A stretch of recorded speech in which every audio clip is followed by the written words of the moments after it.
चलो अंदर चलते हैं, वहाँ बैठकर आराम से बात करते हैं। क्या तुम क्या कर रहे हो? कुछ नहीं, थोड़ा सा मजा ले रहा हूँ। अब बस ठीक।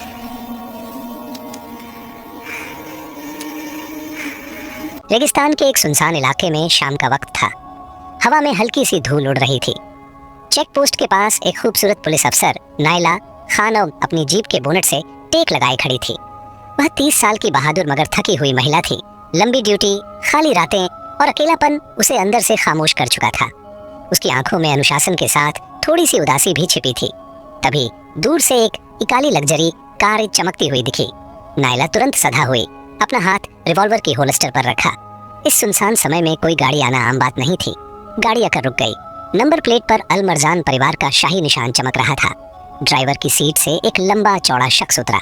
चलन में रुतबा और आंखों में अजीब गहराई थी। यह था शेख रशीद अल मरजान, एक अमीर और रहस्यमयी शख्सियत जिसके बारे में कई किस्से मशहूर थे।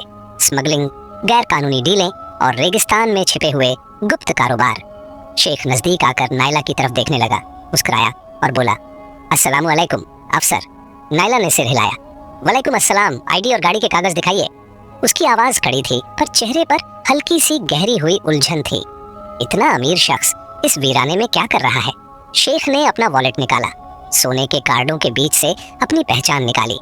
मैं शेख रशीद हूँ, कुछ कारोबारी मुलाकातों के लिए शहर के बाहर जा रहा हूँ। नायला ने कागजात चेक किए, लेकिन उसकी नजर गाड़ी के पिछले हिस्से पर ठहर गई। गाड़ी सामान्य से थोड़ी भारी लग रही थी, जैसे उसमें कुछ छुपाया गया हो। नायला ने आदेश दिया, ट्रंक खोलिए। शेख ने हल्की सी मुस्कान दी। क्यों अफसर, क्या मैं किसी स्मगलर जैसा लग रहा हूँ? फिर उसने चाबी घुमाई। ट्रंक खुला, अंदर कुछ सूटकेस रखे थे। नायला आगे बढ़ी, एक सूटकेस खोला। ऊपर कपड़े थे पर नीचे कुछ छिपे हुए पैकेट नजर आए। यह क्या है? उसने पूछा। शेख पास आया, उसकी सांस नायला के कंधे को छू गई। बस कुछ तोहफे मेरी बहन के लिए। मगर उसकी आंखों में कुछ ऐसा था जो सच नहीं लग रहा था।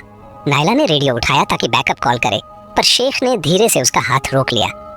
रुकिए अफसर, इतनी जल्दी क्या है? रात लंबी है और आप अकेली लग रही हैं। नायला के दिल में एक पल के लिए डर और जिज्ञासा दोनों उठे। उसने कड़े लहजे में कहा, हाथ हटाइए और पीछे हटिए, वरना मैं कार्रवाई करूंगी। शेख की मुस्कान गहरी हुई। चलिए अंदर चलते हैं, चाय पीते हैं, बात आराम से कर लेंगे। चेक पोस्ट की छोटी सी इमारत में अंधेरा और खामोशी थी। नायला ने एक लम्हा सोचा, फिर फैसला किया कि मामले को सुलझाने के लिए अंदर जाना बेहतर होगा। वह दोनों अंदर गए। दरवाजा बंद हुआ। बाहर रेत का तूफान उठने लगा, जैसे कोई चेतावनी दे रहा हो। अंदर हल्की रोशनी थी, एक बल्ब धीमे से जल रहा था। शेख ने चाय बनानी शुरू की जैसे वह घर का मालिक हो। आपका नाम क्या है अफसर?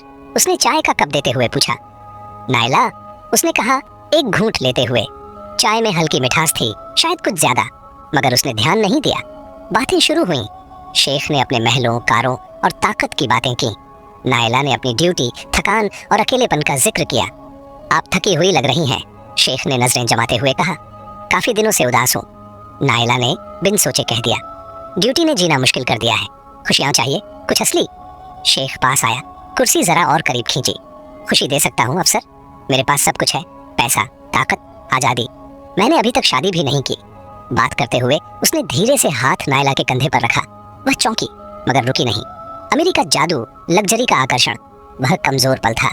शेख ने रेगिस्तान में भटके एक मुसाफिर का मजाक सुनाया। नायला हंस पड़ी। कई दिनों बाद उसके चेहरे पर मुस्कान आई थी। कमरा अब गर्म लगने लगा था। शेख की नजरें उस पर जमी थीं, जैसे वह शिकार को परख रहा हो।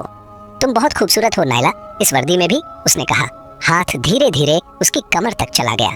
नायला ने रोका नहीं। दोनों के बीच एक खामोश तनाव फैल गया। बाहर तूफान गरज रहा था, अंदर एक अजीब सा एहसास।